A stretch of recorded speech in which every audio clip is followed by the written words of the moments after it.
ver sua cara, seu rosto. Quem está em casa, sejam todos bem-vindos aqui ao nosso culto da Igreja do Evangelho Quadrangular. Que Deus te abençoe poderosamente onde você está. Aonde você está, saiba que o Senhor vai te alcançar. Os mesmos milagres acontecendo aqui acontecerão na sua casa, onde você está. Receba essa promessa do Senhor sobre a sua família, sobre o seu lar, em nome de Jesus. Que Deus abençoe vocês. Dá um abraço quem está à sua direita, à sua esquerda. Glória a Deus. Amém.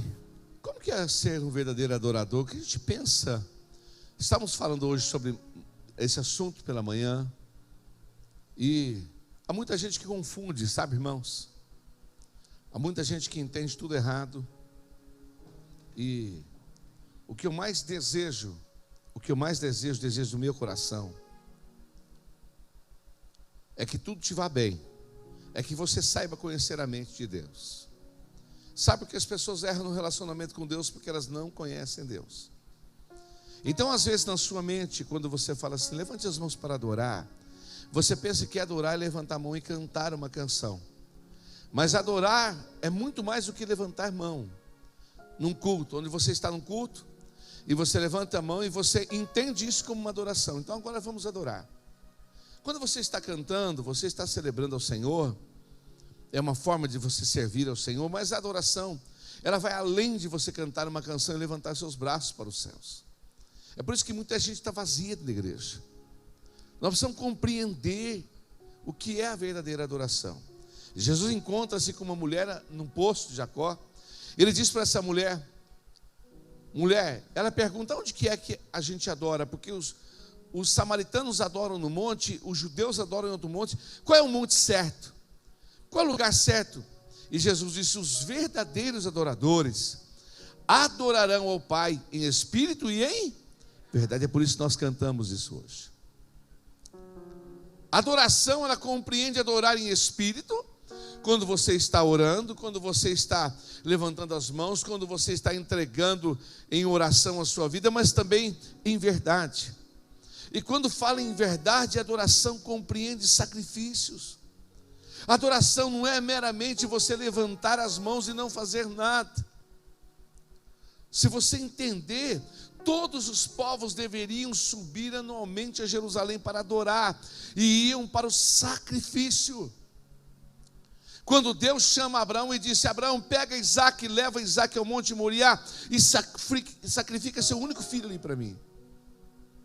Deus pediu para Abraão, Abraão era velho, gerou aquele menino com 100 anos de idade, de repente ele vê Deus pedindo o máximo que ele tinha, a sua melhor alegria, o seu melhor, e Deus pede, então Abraão leva. Deus estava provando Abraão, para ver se ele ainda era o primeiro lugar no coração de Abraão. E Abraão obedeceu, e diz a Bíblia que ele falou para Sara, amanhã nós vamos levantar e eu com Isaac, nós iremos ao monte Moriá fazer um sacrifício. Vamos adorar ao Senhor. Só não contou para Sara. Se ele tivesse contado para Sara, eu tenho certeza que ela, como mãe, ia pular na frente. E aí eles vão, levantam-se de madrugada, saem com seus empregados e vão para o monte Moriá. Lá no pé do monte, ele disse para os seus empregados, fiquem aqui. Olha o que ele disse, ele estava indo para sacrificar o seu filho. Ele disse, eu e o menino vamos e nós já voltaremos. Sabe por que? Hebreus 11 explica por que Abraão falou desse jeito. Porque Abraão tinha uma convicção, mesmo que eu o sacrifique porque Deus mandou,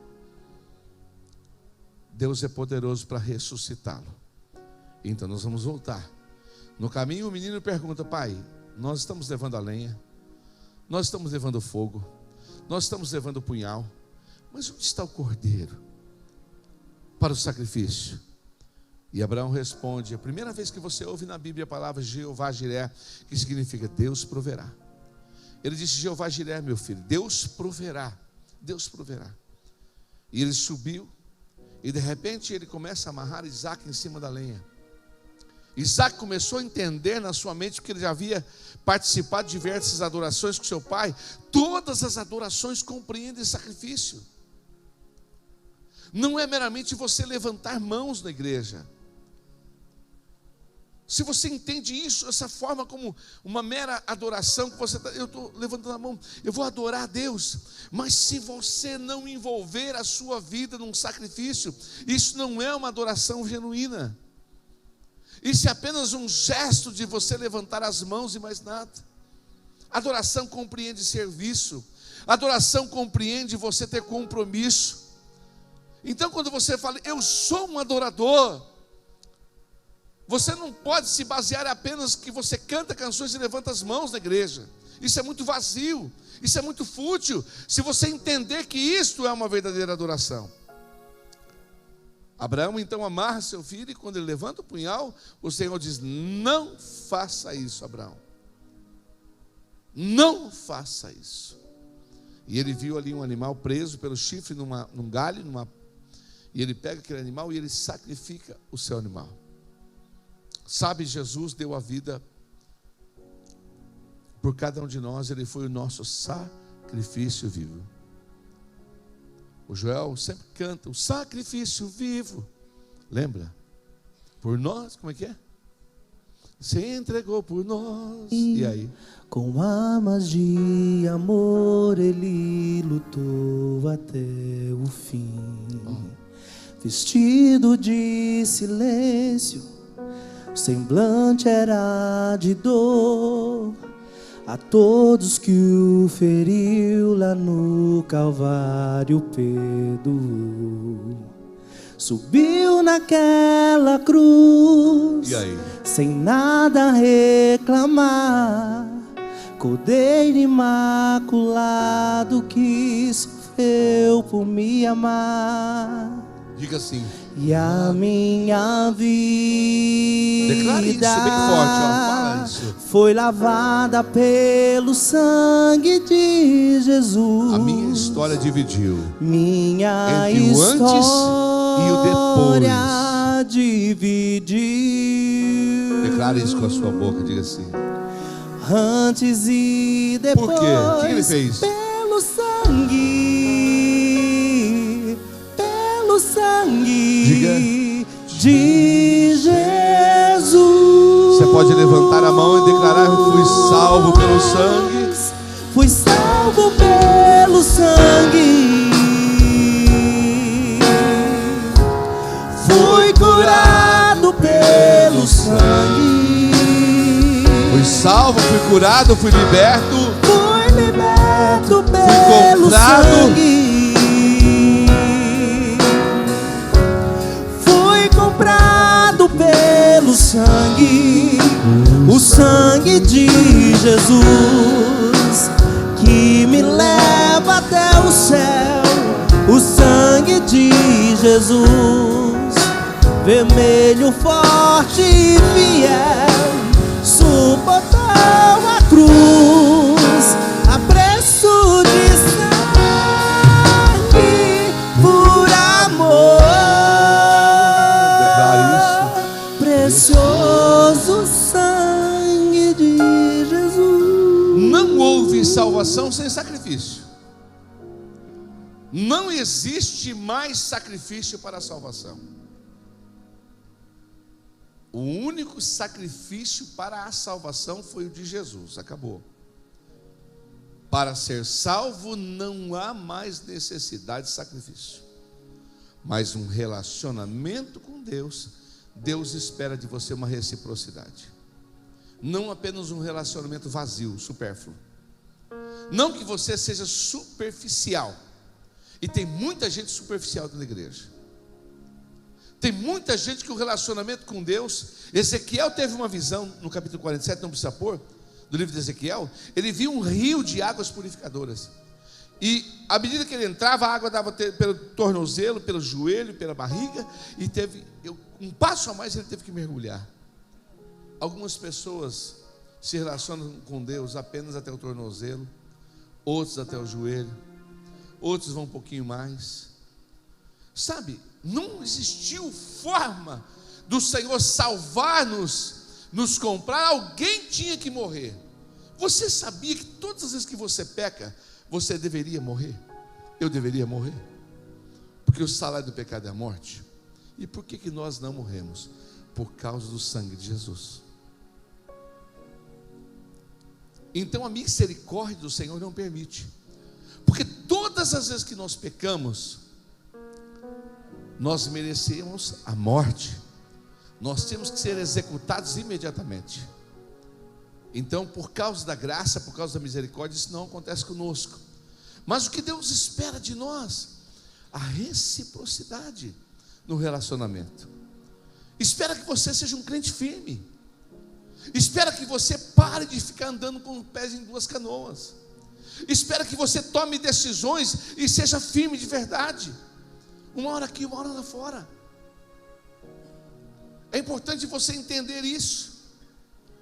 Todos nós queremos ver a glória de Deus se manifestar sobre a igreja. Mas a igreja precisa entender que a igreja mudou muito no decorrer dos anos. E às vezes nós damos em reciprocidade para o nosso Deus o mínimo.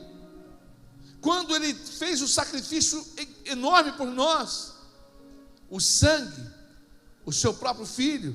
Você imagina o próprio Deus se encarnar aqui na terra na pessoa de um homem, de tanto que Ele nos amou. Por isso que a Bíblia diz que Deus amou o mundo. Então alguém tinha que morrer. Antigamente as pessoas ficavam fazendo sacrifícios por cada pecado que cometiam, um animal morria, e de repente precisava de um cordeiro que morresse por toda a humanidade, pelos pecados de todos, e os pecados que haveriam de ser cometidos ainda por nós. Então Deus envia Jesus, e Ele vai até a última consequência. Até qual consequência você vai com Jesus? Até onde você vai? Qual é o preço teu que, se aparecer na sua frente, você se vende? Qual é o teu preço, irmão? Qual é o teu preço? Até onde você vai? Qual é o teu preço de negociação com a tua fé? A sua fé é uma fé negociável ou a sua fé é uma fé inegociável? Você está à venda? Judas esteve à venda para atrair Jesus. 30 moedas de prata era suficiente para atraí-lo. Uns traem Jesus por outras e outras e outras coisas muito mais barato do que isso. Qual é o teu preço? Então o Senhor espera de nós que nós voltemos a ser como a igreja, aquela igreja primitiva, a igreja de raízes. Lembra? Sempre vou lembrar. Vamos lá? Da coragem, do amor, da firmeza e vontade, da fé e devoção, da igreja do tempo de Paulo, de Pedro e João, que enfrentavam a fúria de Roma, mas nunca negavam sua fé de cristãos. É um exemplo para mim, verdadeira lição. Eu queria ver a bravura dos santos em plena arena, enfrentando os leões. Quanto mais a fogueira queimava, mais se ouvia o louvor dos nossos irmãos. Sobre o sangue tombavam nas ruas, chegavam nos céus com a vitória nas mãos. É um exemplo para mim, verdadeira lição. Diga isso aí. Oh meu Deus, reaviva a tua igreja de novo. Faz a chama arder neste povo, como eram os primeiros cristãos. Oh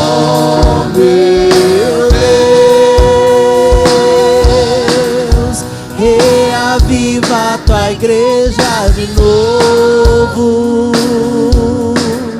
Faz a chama arder nesse povo, começando em meu coração. Eles foram perseguidos.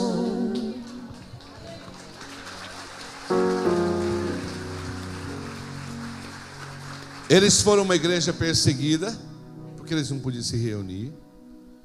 E nós temos uma série de países por aí onde ninguém pode se reunir e nem ter uma Bíblia. Se pegar a Bíblia no celular, você está morto. Morre.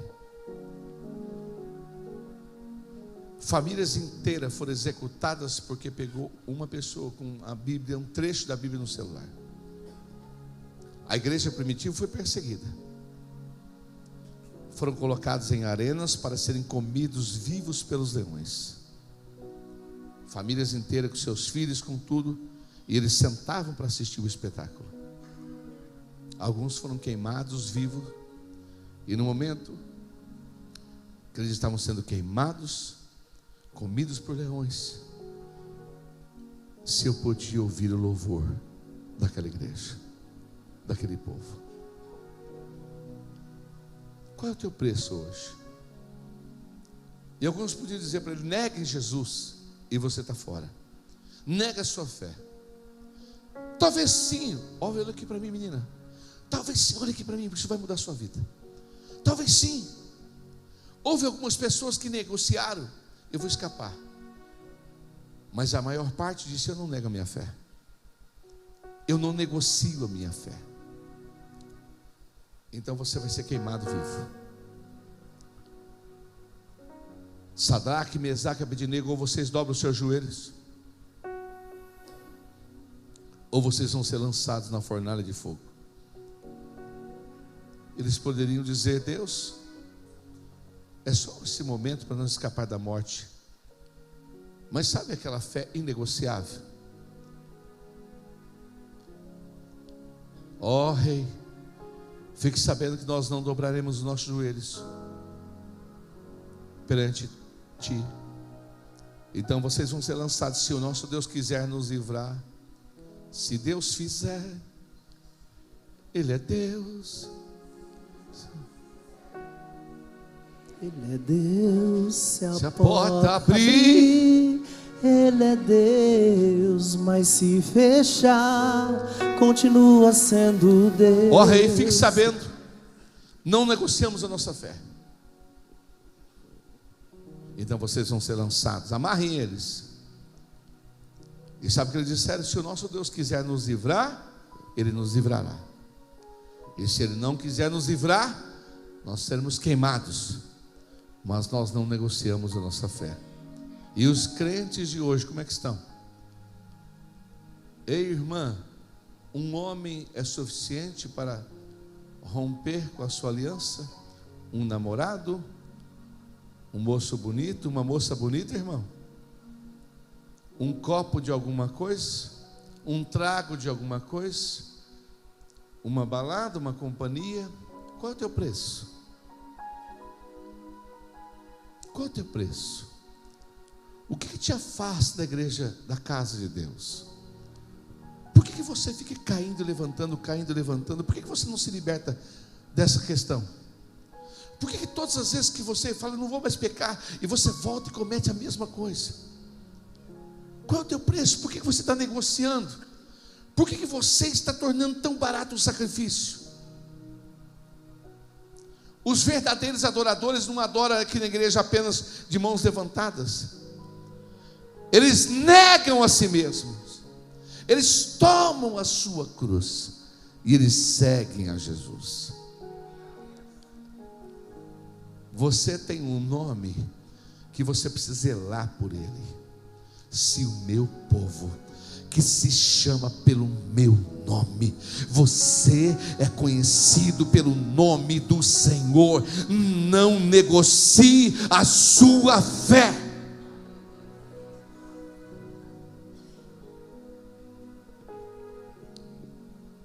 Conta-se uma história que dizem que é verdadeira, não sei dizer. Um marido coloca uma arma engatilhada na cabeça da mulher e diz: se você for para a igreja hoje, eu atiro e mato você. E ela continuou se arrumando. E ele disse: você não está acreditando, eu vou te matar.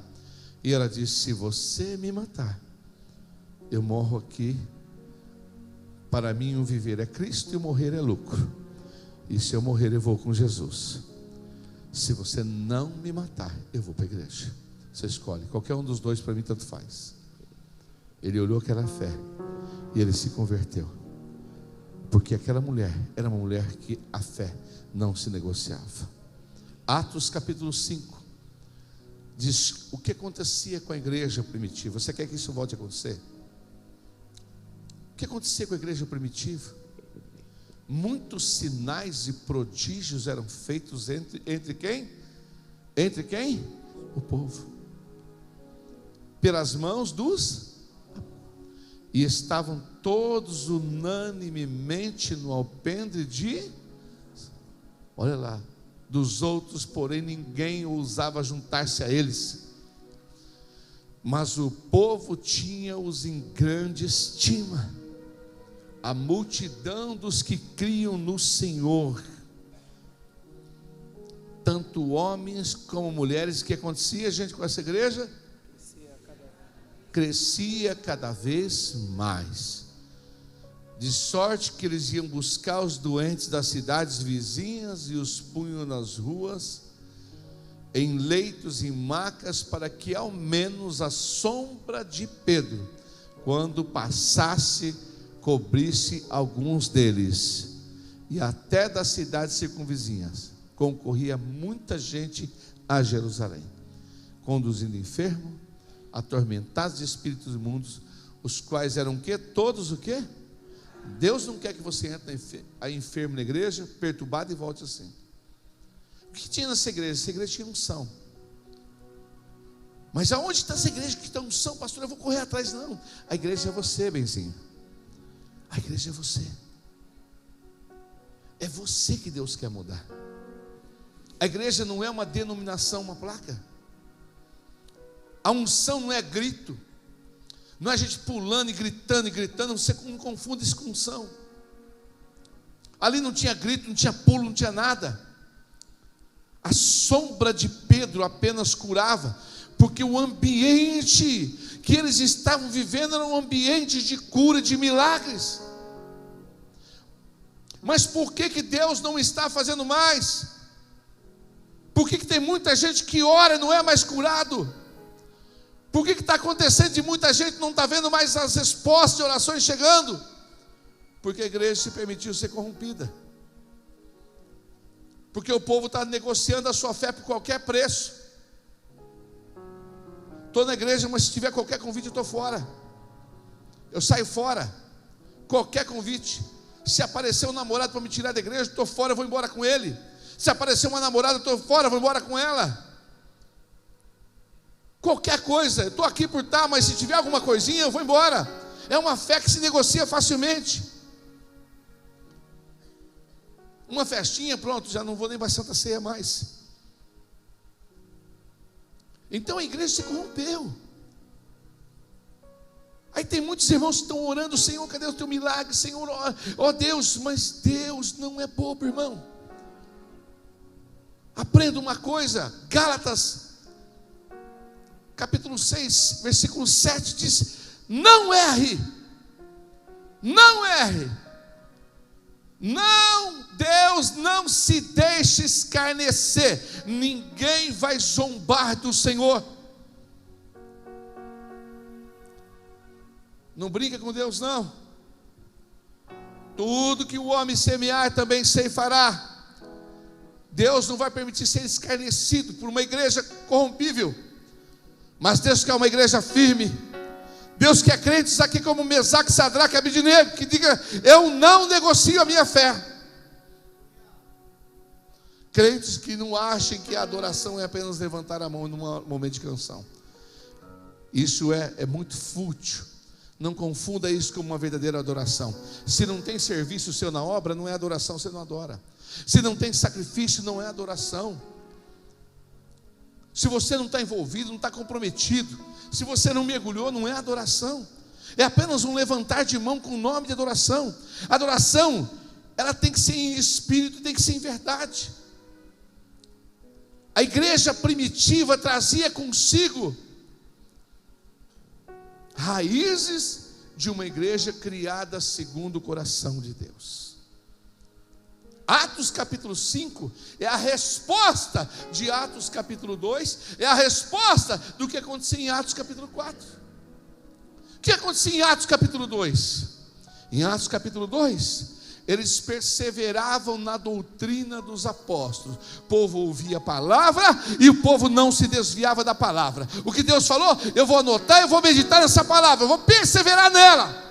Não vai ser só bonitinha para o momento do culto, eu vou embora e falar, que maravilha. E 2 dias depois eu nem lembro mais o que Deus falou.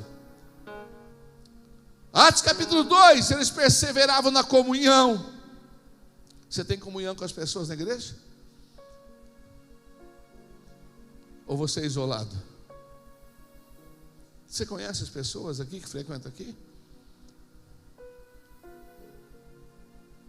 Eles perseveravam na comunhão, no partir do pão, nas orações. Você ora junto? Você tem amizade com as pessoas da igreja? Ou você acha que a igreja é você isolado no seu mundo isolado? Aí eu quero ver Deus manifestar o capítulo 5, mas o capítulo 5 é apenas consequência do capítulo 2 e do capítulo 4. Eu quero ver a glória de Deus. Em toda a alma tinha temor. As pessoas eram crentes de verdade. Muitas maravilhas e sinais se faziam pelos apóstolos dele. Vai deixando aí, porque o povo era crente, tinha temor. O povo tinha medo de errar.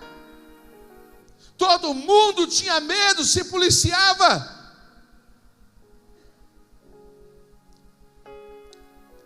A igreja foi se tornando corruptível, corrompível.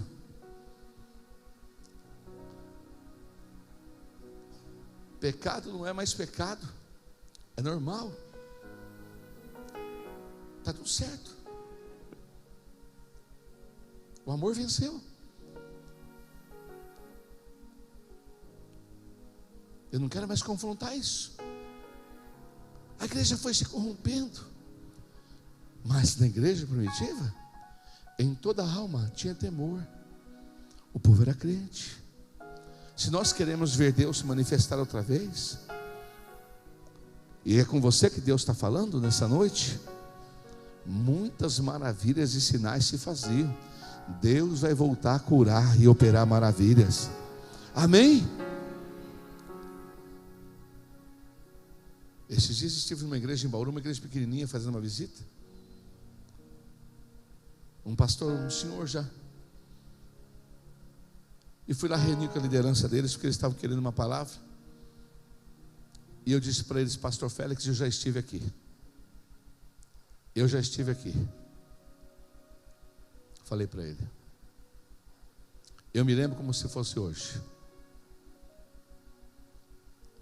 Uma mulher expeliu aqui caco de vidro pela pele. Foi terrível, possessa. Quantos milagres aconteceram nessa igrejinha que cabia 40 pessoas sentadas. E nós viemos fazer campanha aqui, o pastor Félix, eu disse para ele, as pessoas faziam fila para entrar. Em toda a alma tinha temor. Deus quer que a igreja volte a ser mais crente. Amém? Muitas maravilhas se faziam. Olha o 44. Todos os que criam estavam o quê? O quê? E tinham tudo? Tinha comunhão, gente. O povo era um povo unido. 45. Olha, isso é pesado. Isso aqui é louco. O povo que tinha mais dinheiro se preocupava em ajudar quem não tinha. Às vezes a gente tem em nosso meio gente passando necessidade pesada.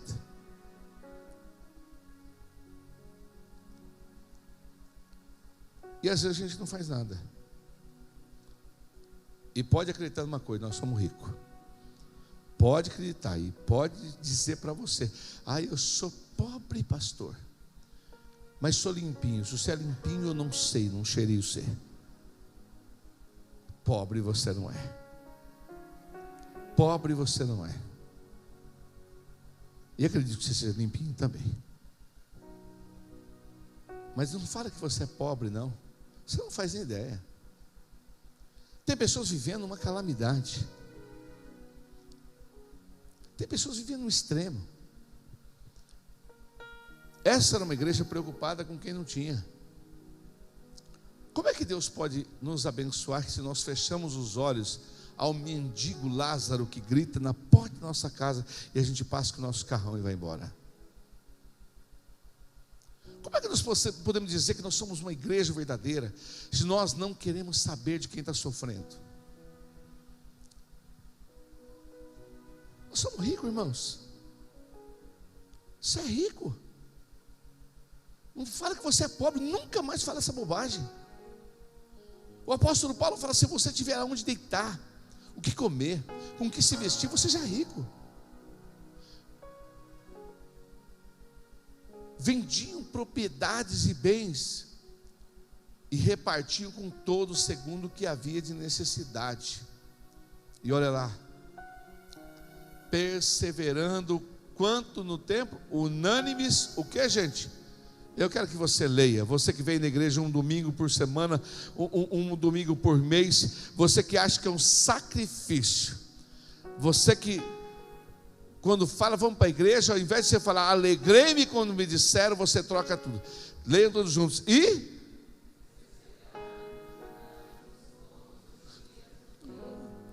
todos os dias no templo. Era um povo de estar firme. Às vezes você vem uma vez por semana, vem reclamando. Esse negócio de ficar na igreja, gente, que teoria é essa mais diabólica que tem? Qual é o problema?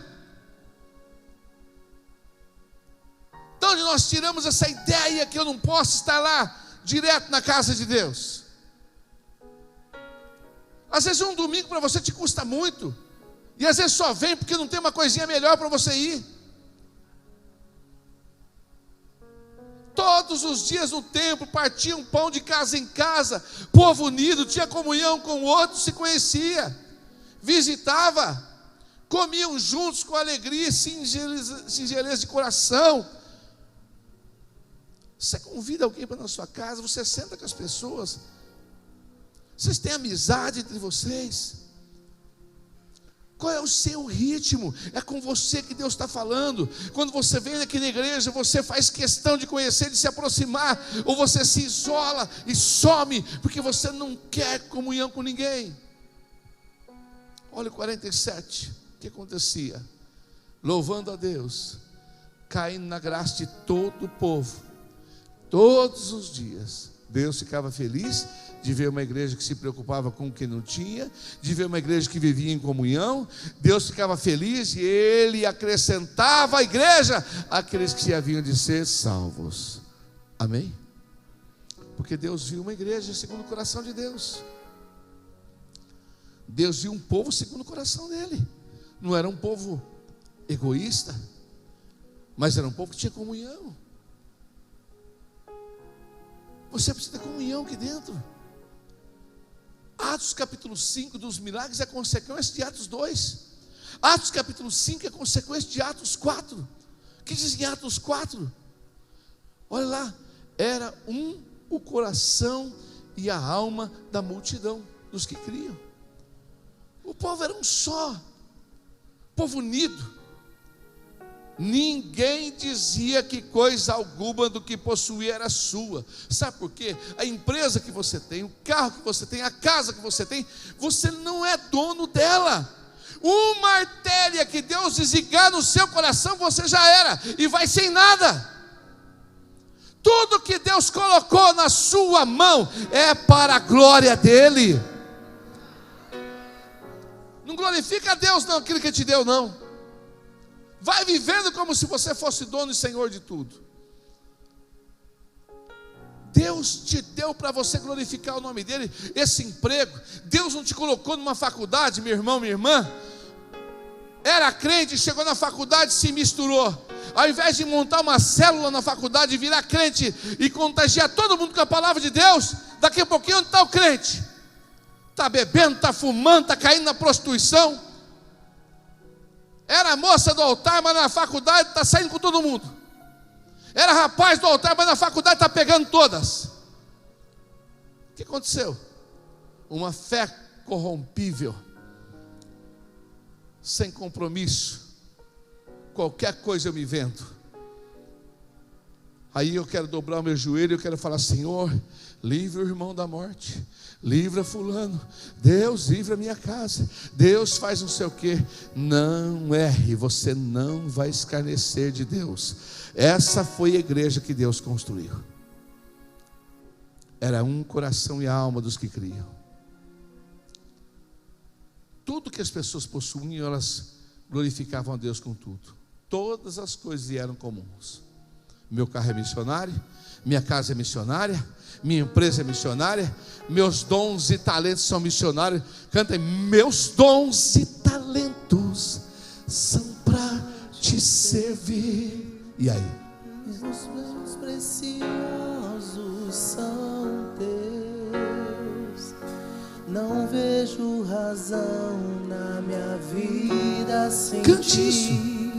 Tu és meu Senhor e meu Deus. Assim como o fogo refina o ouro, vem tua obra em mim completa, até que o mundo possa ver tua glória em meu rosto brilhar. Para isso acontecer, sabe, Deus está cansado de uma igreja corruptível. Não precisa nem ameaçar que vai jogar na fogueira. As pessoas hoje não estão sendo ameaçadas de morte. O diabo parou de perseguir. Ele falou assim: só oferecer prato. Não persegue mais não. Oferecem o que elas gostam e elas trocam rapidinho.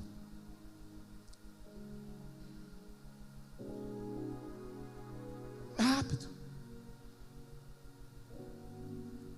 É qualquer coisa que eles interessarem, eles largam a fé e eles pulam por lá de lá. Sabe, irmãos? Põe aquela imagem que eu mandei para você hoje, Tiago. Olha para essa imagem aqui e guarde ela na sua alma, para você não falar que eu não te avisei. Guarde ela no seu coração. Ele vai colocá-la já. Todo mundo pode ler junto? Vamos lá?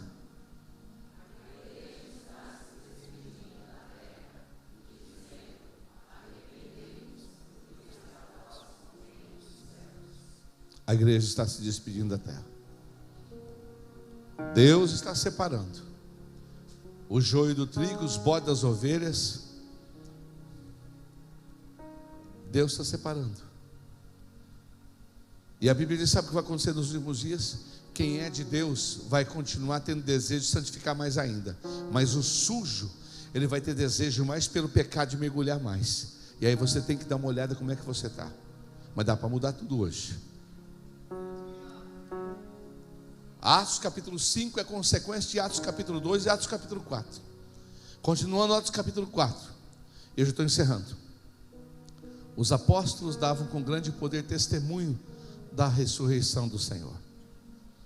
E todos eles havia abundante graça. Sabe o que é graça? É muito favor de Deus. E sabe o que eu quero? Que Deus aumente a graça. Se Deus aumentar a graça sobre você, você vai prosperar, você vai crescer, tudo vai dar certo. Nós precisamos de ter abundante graça sobre nós. Graça. Porque o povo vivia segundo o coração de Deus. Se olha o que diz no outro: não havia entre eles o que, gente? Necessitado algum. Porque todos que possuíam bens vendiam. Quem tinha demais trazia o preço. Está aqui, pastor. Está aqui, apóstolo. Eu quero ajudar. Esses dias estamos terminando de construir uma casa para uma irmã. Ela mandou para mim uma foto e disse: pastor, olha onde eu moro. Uma casa de lona, chão de terra, uma telha de eternite, tudo amarrado. Aqui eu vivo com meus filhos. E a pessoa frequentando nossa igreja. Eu falei: Deus Todo-Poderoso, é membro da nossa igreja desse jeito. Eu falei: a igreja vai dar casa para você. Pode ir lá. Chamei a pastora Alana, que cuida lá daquele setor, o pastor Joel, e disse: vai lá e compra. Ela pediu 200 blocos. Eu falei: não vamos construir a casa inteira, não custa nada, nós somos ricos, não custa nada. Não é tanto que ela pediu. Mandou uma foto agora que colocou o piso. Eu me senti tão aliviado. Sabe, irmãos, tem coisas, tem roupa que você guarda no seu guarda-roupa que você não usa. Aí você fica se prendendo a tanta coisa. Tem coisa estragando a sua casa. Tem coisa que você está com a mão fechada, não abençoa ninguém. Precisa mudar isso. Olha, por que tinha milagres? Porque Deus viu uma igreja unida. Igreja não é culto, gente. Igreja não é só vir aqui no domingo fazer um culto, levantar a mãozinha, estou te adorando e vamos embora e cada um por si. Isso não é igreja.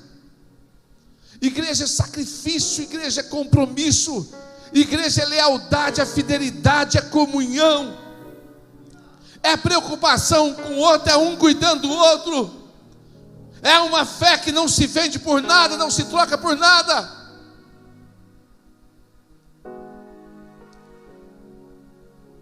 É o namorado dizendo: se você for para a igreja não vai dar entre nós. Então não vai dar entre nós, amigo, segue a tua vida.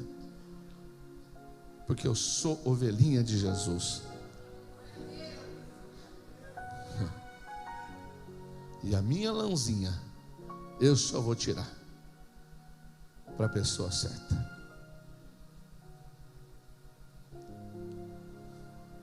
Olha o 35. Repartia-se cada um segundo a necessidade que cada um tinha. Uma igreja de comunhão, uma igreja de temor, um povo crente, um povo fiel ao Senhor, um povo que depois foi perseguido. Sempre vou lembrar da coragem, do amor, diga assim, da firmeza e vontade, da fé e devoção, diga comigo, da igreja, de Pedro, de Paulo e de João. Fala que enfrentavam a fúria de Roma, mas nunca negavam sua fé de cristão. Muitos sinais e prodígios vão acontecer.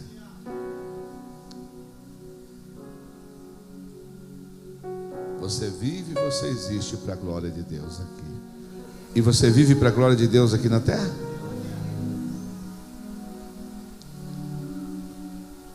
Meu prazer é te louvar, é verdade isso?